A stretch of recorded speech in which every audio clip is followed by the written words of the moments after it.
I bought this MR2 with the sole purpose of refurbishing it so that I could flip it to one day afford my dream car. And the reason it is currently on jack stands is because we are going to be painting the wheels. So today, that's what we're going to work on, is painting those wheels and getting these new tires on. Now, I did buy some cheap off-brand 4CM tires.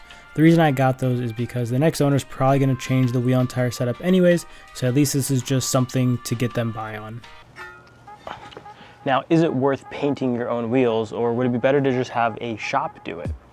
Well, that's what we're going to find out today and see how good it comes out. Now, I did get a quote from a shop. One of my buddies at work, he owns a shop who paints wheels, and I got a quote from him, and he quoted me just about $600 to paint, prep, sand all of these wheels. We can do it for way cheaper than that and get a new set of tires as well. So let's see if it turns out at least halfway decent. And at the end, I'll rate it out of 1 out of 10 how hard I thought it was to paint these wheels. Now, I do have the old tires off. When it comes to painting anything, the most important thing is to prep it properly. So I have 3 main steps I'm going to do when it comes to prepping it. First thing is I'm going to clean it, get a pressure washer, soap, clean it off, maybe some acetone. From there, we're going to sand it down, get all of the old paint off of it. And then the last part, before we paint, will be to make sure it's clean again, all the dust is gone, and another round of alcohol so that everything adheres properly. Truthfully speaking, this first step is not all that important. I decided to do it because I thought it would make the sanding process a little bit easier, but honestly, it didn't really make a difference. It did have a lot of brake dust left over as well that I decided to try and clean off, but honestly, you could get straight to sanding. It really won't make a difference. Now, before I start sanding, I do want to try out some of this paint thinner. Let's see. I want to see if it can get the rest of this paint off without me having to sand it all the way down. That way it'll take a lot less sanding if I can get all of this paint off first. Now, something I've learned is just always read the instructions. It makes life so much easier. So shake well. We're going to use this detailing brush to spread it across and see how well it works.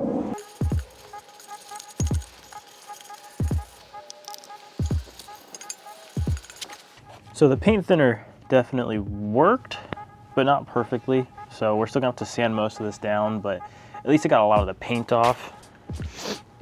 Maybe some repairs right here will have to be done, but now we're gonna start sanding the first one so I can get it ready for paint.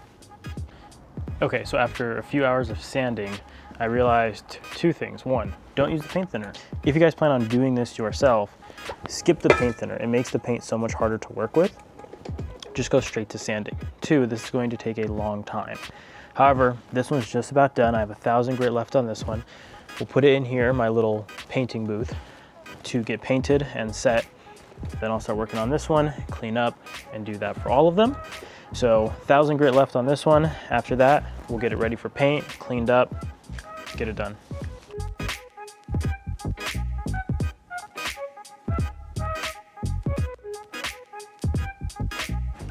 Now, if you guys do decide to do this project on your own, I'd recommend buying a Dremel.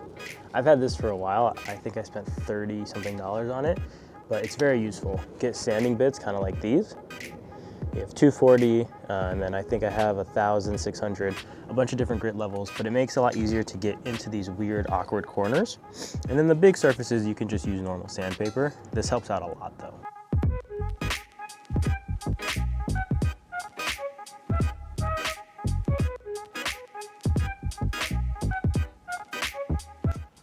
Okay, so taped off my toolbox so it doesn't get paint on it.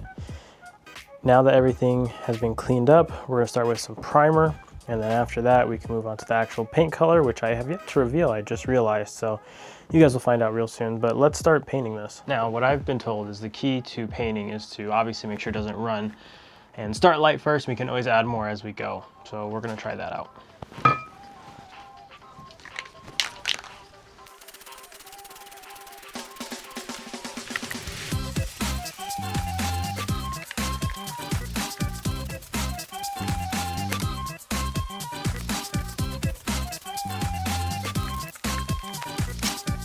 Okay, so it's been a few days. I've been setting this to prime. I've been constantly doing new coats, and now it's time for paint. So we're gonna go with white.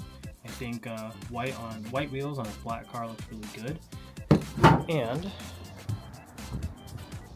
still working on these wheels here. This one's basically ready for primer This one's still getting sanded. That one still has a lot of work. But it is time for paint. Now I did test this out on the other side of the wheel. You can see this is white already. Maybe it looks pretty similar on camera, but this inside is white. We'll probably end up doing another like 3 or 4 coats. It's probably gonna take a lot of these spray bottles. These wheels aren't gonna come out perfect, but they're going to come out a lot better than they were.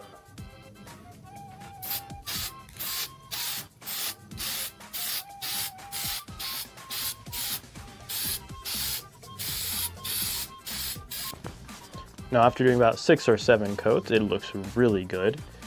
There are a few imperfections, but this looks way better than before. So the last thing to do is we're going to put some clear coat on it, and then that's it. I'll get the tires installed and we can finally get them on the car.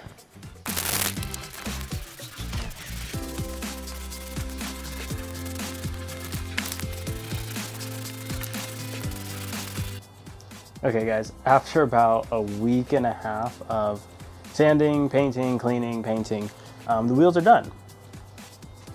And they look 100 times better than before. Now, granted, they're not perfect. There's still some imperfections in the wheels. I'm not sure how much of it you can see, but they're not perfect, but they look good, and it really wasn't that expensive to get these wheels done. Now, the last thing to do is let these set, let the paint dry, and then I have to put the tires on them, and we can see what it looks like on the car.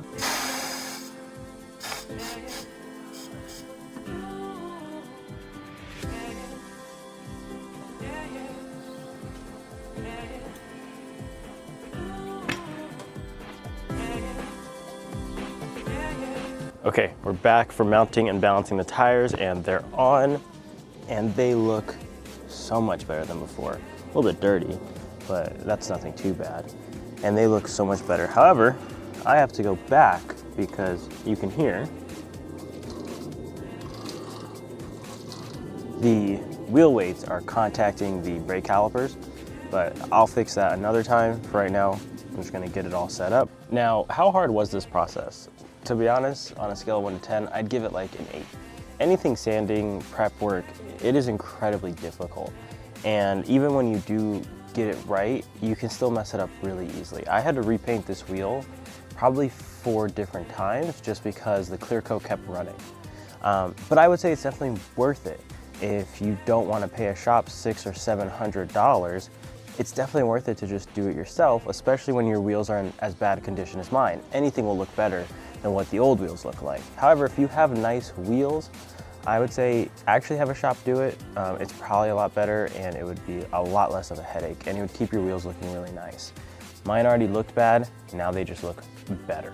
So I hope you guys enjoyed at least watching the transformation from what the wheels used to look like to what they look like now.